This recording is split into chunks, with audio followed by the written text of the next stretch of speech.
7 personnes ont été mises en examen et écrouées mercredi et ce jeudi à Nîmes, soupçonnées d'avoir exploité des adolescents, qui auraient commis dans tout l'arc méditerranéen quelques 1500 cambriolages au cours des derniers mois. L'enquête a débuté avec un phénomène énorme de cambriolage constaté dans le Gard, notamment autour des villages situés près du pont du Gard, confie le lieutenant-colonel Sébastien Baudou, commandant adjoint du groupement de gendarmerie du Gard.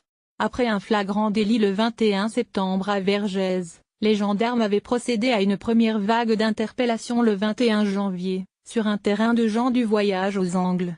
Des mineurs avaient alors été placés en garde à vue. Contraints de commettre 10 cambriolages par jour. D'enfants contraints de commettre 10 cambriolages par jour. Ils devaient effectuer un quota, sinon ils ne rentraient pas dans le camp.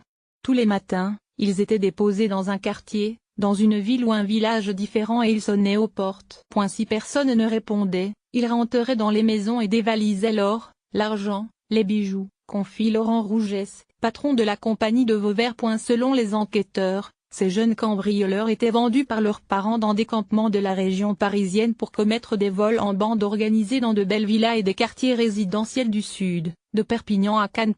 Gare les gendarmes démantèlent un réseau de traite de mineurs.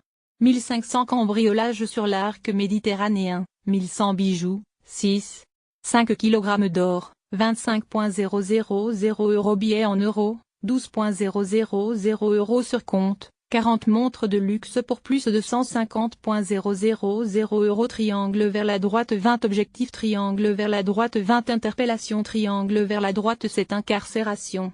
pic.twitter.com/iteyapige, gendarmerie de l'Hérault @gendarmerie-34 Marche 15, 2018 bijoux et montres de luxe au total, une vingtaine d'interpellations ont eu lieu dans le dossier. Quelques 1100 bijoux, 40 montres de luxe d'une valeur marchande de 150 000 € et 6,5 kg d'or ont été retrouvés à ce stade de l'enquête. Selon les enquêteurs, ces produits étaient expédiés auprès des chefs du réseau en région parisienne, pour être écoulés en Belgique. Une information judiciaire pour vol aggravé, association de malfaiteurs et traite des êtres humains a été ouverte auprès d'une juge d'instruction de Nîmes.